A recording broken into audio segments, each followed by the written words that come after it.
भाई वैसे बहुत बड़ी बात है। ऐतिहासिक फ्री ट्रेड एग्रीमेंट भारत और ऑस्ट्रेलिया के बीच में, जो ये वर्ड है हिस्टोरिक, ये आपने काफी बार देखा होगा, क्योंकि ऑस्ट्रेलियन मीडिया, इनकी सरकार, हर जगह आप देख रहे हैं कि जो ट्रेड एग्रीमेंट इंडिया के साथ साइन किया ऑस्ट्रेलिया ने, ये लोग ओपनली कह रहे हैं कि ये हिस्टोरिक है। हमको उम्मीद थी नहीं कि इंडिया ऐसा एग्रीमेंट हमारे साथ करने को रेडी होगा। इंडियन पर्सपेक्टिव से आप अगर देखें तो ये बहुत ही अच्छा एग्रीमेंट है। इंडिया ने अपनी शर्तों पे बहुत सी चीजें ले ली ऑस्ट्रेलिया से, और ओवरऑल मैं यहाँ पर ये कहूंगा कि डेफिनेटली इस ट्रेड एग्रीमेंट से इंडिया और ऑस्ट्रेलिया दोनों को बहुत ही ज्यादा बेनिफिट होने वाला है। मेन बेनिफिट आपको ये दिखेगा कि इंडिया और ऑस्ट्रेलिया का जो ट्रेड अभी के लिए है $27.5 बिलियन, ये सिर्फ 5 साल में इस ट्रेड एग्रीमेंट के साइन करने के बाद, जिसका नाम है economic cooperation and trade agreement ECTA, ये साइन करने के 5 साल के बाद बताया जा रहा है कि $45 बिलियन तक पहुंच जाएगा इंडिया ऑस्ट्रेलिया का ट्रेड। और इसमें ऐसा नहीं है कि ऑस्ट्रेलिया ही हमको बेचेगा, हम लोग भी ऑस्ट्रेलिया को बहुत कुछ बेच रहे होंगे।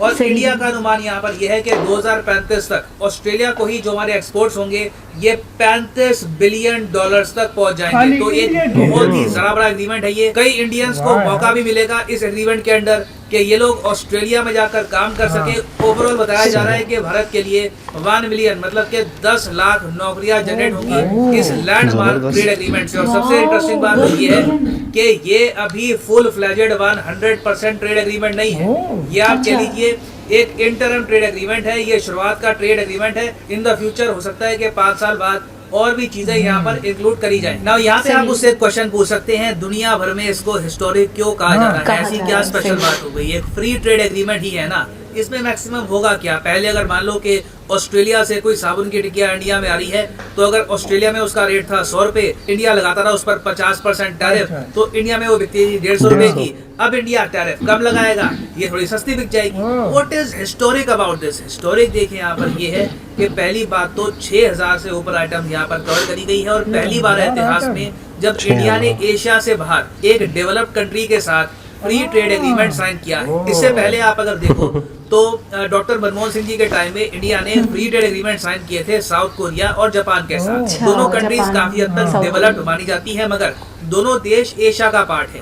ये बात किसी ने सोची नहीं थी कि 10 साल के अंदर अंदर इंडिया ऑल टुगेदर एशिया से बाहर जो एक विकसित देश है ऑस्ट्रेलिया, जो एक इंग्लिश स्पीकिंग वर्ल्ड का पार्ट है, उसके साथ इंडिया कॉन्फिडेंटली एक फ्री ट्रेड एग्रीमेंट साइन करेगा। और इसलिए इसको कहा जा रहा है हिस्टोरिक है, क्योंकि पहली बार इंडिया ने एशिया के बाहर एक विकसित देश के साथ साइन किया है इस टाइप का ट्रेड पैक्ट। ये ट्रेड पैक्ट में क्या क्या चीजें शामिल होंगी, किस तरीके से इंडिया ऑस्ट्रेलिया का ट्रेड बढ़ेगा, ये हम डिस्कस करेंगे। मगर आगे बढ़ने से पहले आपसे एक क्वेश्चन पूछूंगा। क्वेश्चन यहाँ पर ये है कि इनमें से किस कंट्री के साथ इंडिया का कोई बायलैटरल ट्रेड एग्रीमेंट नहीं है? तो ये है यहाँ पे आपकी option, Japan, UAE, south Korea या फिर रशिया। इनमें से किस देश के साथ इंडिया का एक FTA वाला सिस्टम नहीं आपको मिलेगा? इसका सही आंसर मैं आपको दूंगा वीडियो के अंत में। ना इंडिया ऑस्ट्रेलिया का जो ट्रेड पैक्ट है, इसके बारे में एक बेसिक बात यहाँ पे आपको ये समझनी होगी कि इंडिया ने अब ये कहा है कि 85% जो चीजें ऑस्ट्रेलिया बेचता था भारत को, इसमें से हम अब टैरिफ रिमूव कर रहे हैं। ये बिल्कुल सही रेट पर इंडिया में बिक पाएंगी, जो बहुत अच्छी बात है। अब आपको दिखेगा कि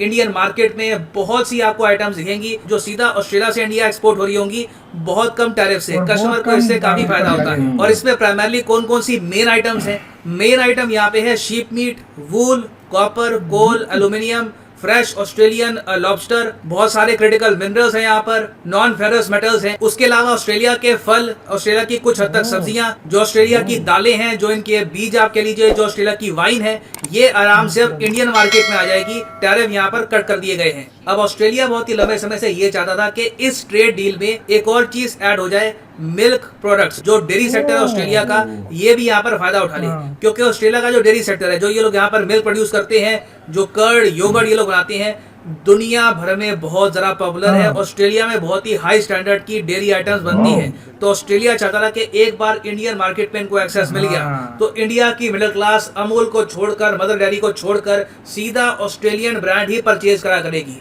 इंडिया ने यहाँ पर इंश्योर किया कि हमारे देश में जो किसान है इनको ज्यादा लॉस ना हो जाए। तो जो डेयरी सेक्टर है ये हमने काफी हद तक किया है प्रोटेक्ट। हाँ, ऑस्ट्रेलिया को ये कहा कि जो डेयरी कॉन्सेंट्रेट्स है, मतलब कि कुछ प्रोटीन वाली कोई आइटम हो गई, कुछ सीरियल्स हो गए, ये सब हम अलाउ करेंगे, मगर सीधा जो हमारा डेयरी सेक्टर है उसका क्या एक्सेस बात है, इंडिया ने अपने ऑस्ट्रेलिया लोगों को का सोचता नहीं है दिया। इंडिया। नाउ अब आप समझ गए कि 85% जो ऑस्ट्रेलियन प्रोडक्ट्स हैं ये कम टैरिफ के साथ भारत में एंट्री करेंगे।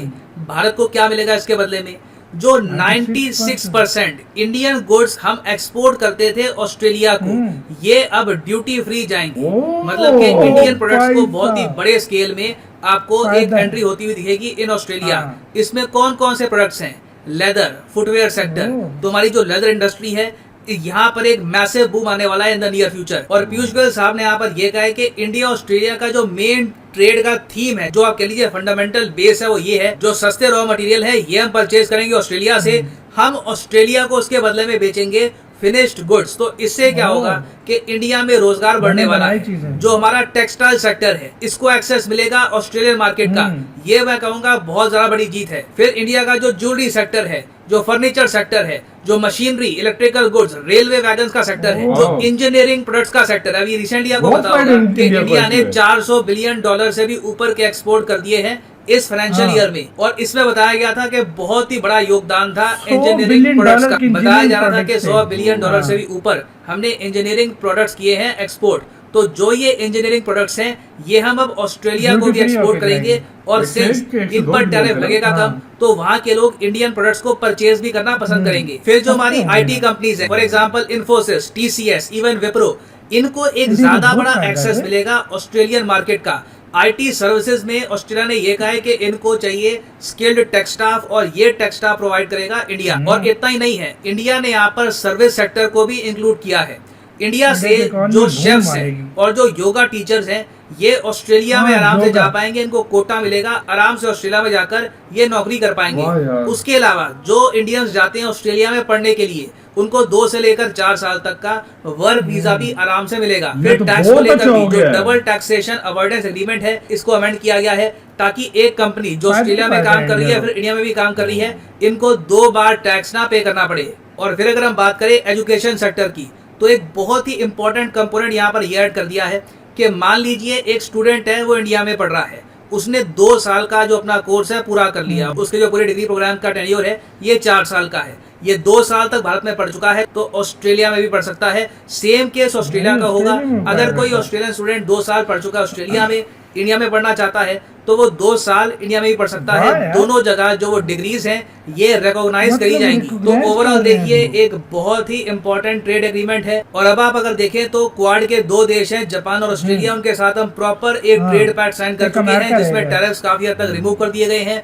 यूएस के साथ देखना है कि हम ऐसा pact in the future sign कर पाते हैं या नहीं कर पाते, क्योंकि यूएस ऑल टुगेदर एक बहुत ज्यादा बड़ी मार्केट है।